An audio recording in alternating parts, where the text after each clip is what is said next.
Welcome in Armaan English classes. आज अपने पढ़ेंगे फ्यूचर कंटिन्यूस टेंस के बारे में।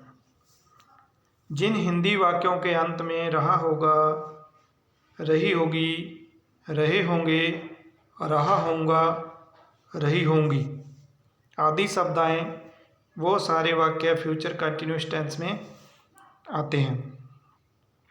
अब इसका पैटर्न, सब्जेक्ट के बाद हेल्पिंग वर्ब के रूप में इसमें लगेगी शैल बी या फिर विल बी। आई और वी के साथ शैल बी का प्रयोग करना है और इसके अलावा कोई भी सब्जेक्ट हो उसके साथ विल बी का प्रयोग होगा। मेन वर्ब की फर्स्ट फॉर्म प्लस आईएनजी और ऑब्जेक्ट। अब देखते हैं सेंटेंस। वह अंग्रेजी पढ़ा रहा होगा, तो रहा होगा इसकी पहचान, यहाँ से पहचान होगी कि ये फ्यूचर कंटिन्यूस टेंस है। वह अंग्रेजी पढ़ा रहा होगा। उसके बाद हम देखते हैं इसका सब्जेक्ट है वह है, ऑब्जेक्ट अंग्रेजी और पढ़ाना वर्ब। तो अब इसको बनाएंगे। वह के लिए लगेगा ही के साथ लगेगा शैल बी और विल बी में से will be, he will be. Verb की फर्स्ट फॉर्म प्लस आईएनजी। पढ़ाना टीच के साथ आईएनजी टीचिंग और ऑब्जेक्ट है इंग्लिश। तो ये सेंटेंस बन गया he will be TEACH plus ING teaching English.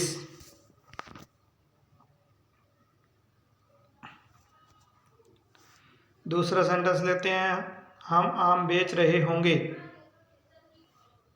तो रहे होंगे इसकी पहचान और हम इसमें सब्जेक्ट, आम ऑब्जेक्ट और बेचना वर्ब। अब पैटर्न के अनुसार इसको बनाते हैं। वी सब्जेक्ट की जगह वी के साथ लगेगा विल बी और शैल बी में से shall be, we shall be. Verb की first form plus ING. First form shall, ING selling, we shall be selling. उसके बाद आएगा ऑब्जेक्ट है मैंगो। तो क्या हम ज़्यादा mangoes, we shall be selling mangoes. हम आम बेच रहे होंगे। तो पैटर्न के अनुसार सेंटेंस बनाने के बाद अब हम देखते हैं correct form of the verb.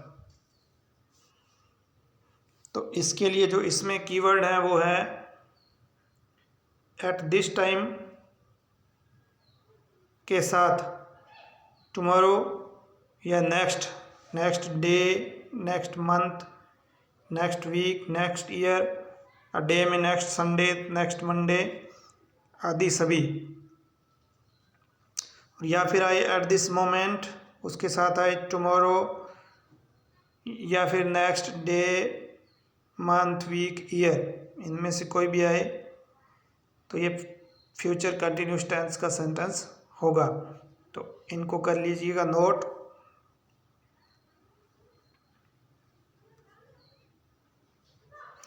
Eight this time, उसके साथ टुमारो या फिर next day, month, week, year, और एट दिस मोमेंट उसके साथ टुमारो या next day, month, week, year ये आए तो ये फ्यूचर कंटिन्यूस टेंस का सेंटेंस,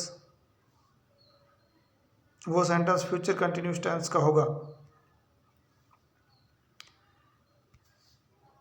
अब लेते हैं इसका एक example. I dash dash dash book at this time tomorrow. तो इसमें एट दिस टाइम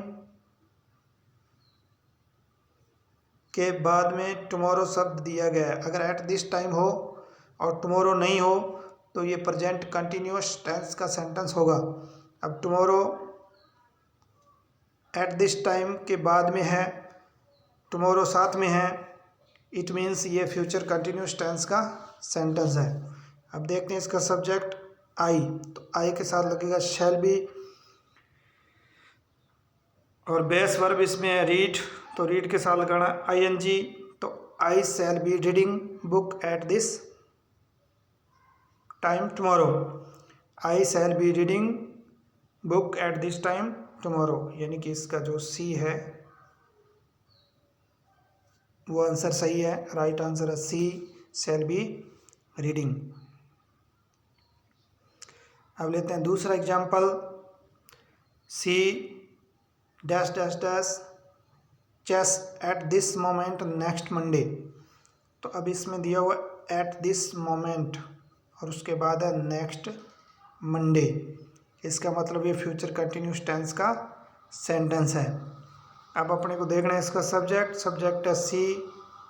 अब सी के साथ विल बी लगेगा, सी विल बी, और बेस जो वर्ब है वो है प्ले, तो प्ले प्लस आईएनजी, यानी कि वर्ब की फर्स्ट फॉर्म प्लस आईएनजी इसमें लगती है। She will be playing, she will be playing, यानी कि इसका जो राइट आंसर है वो है D, she will be playing chess at this moment next Monday. तो इसका जो राइट आंसर है वो है डी।